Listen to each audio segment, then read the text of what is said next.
So napakahaba rin yung pila ng mga guys. So pipila papunta rin ng ano yan, no? Punta rin ng pila ng pares yan. Kakain nga iwaga. Yan, no? Napakahaba ang pila rin yung mga guys.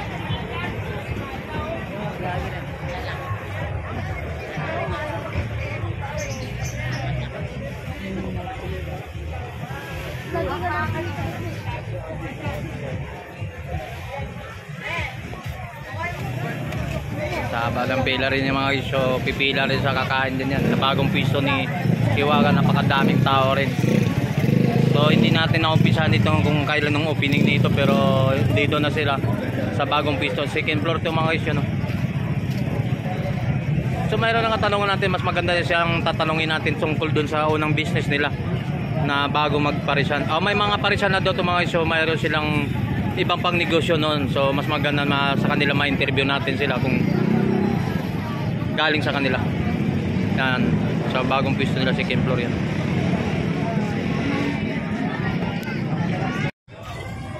So marami din nagpipila dito sa pagkain ni Hiwaga mga guys. So sa bagong pwesto niya, napakahaba rin ng pila rito.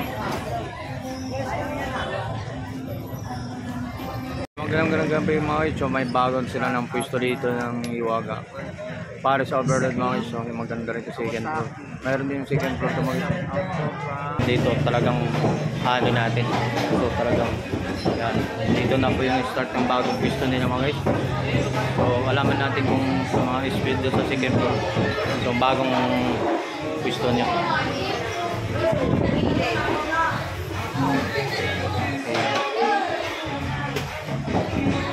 Puntahan natin. So ayan naman dito mga guys. So nasa taas na tayo sa second floor, no. So tingnan natin sa loob. So second floor to mga guys. So nandun na sa baba. So wala si Hiwaga, no. Sa second floor tayo. So nga pala mga guys. So ito pala yung dati. So hindi lang pala parisan ng negosyo nito nila ni Hiwaga, no. Basta wala lang tayo si Hiwaga dito. Ang Hiwaga, kaya hindi natin na ma-interview.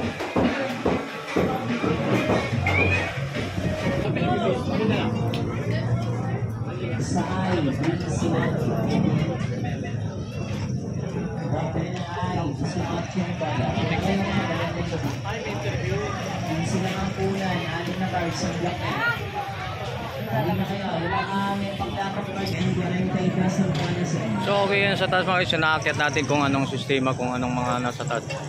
So yung iba, so kapag nandun ka nakapwesto, so service, siniservicean ka sa mga crew nila rito. So magandang pwesto. Alright. So wala si Hiwaga, no. So sunod sa pagbalik natin, sana ma-update natin sila. Mayroon tayong katanungan tungkol dun sa unang negosyo nila, kung bakit hindi tuloy-tuloy.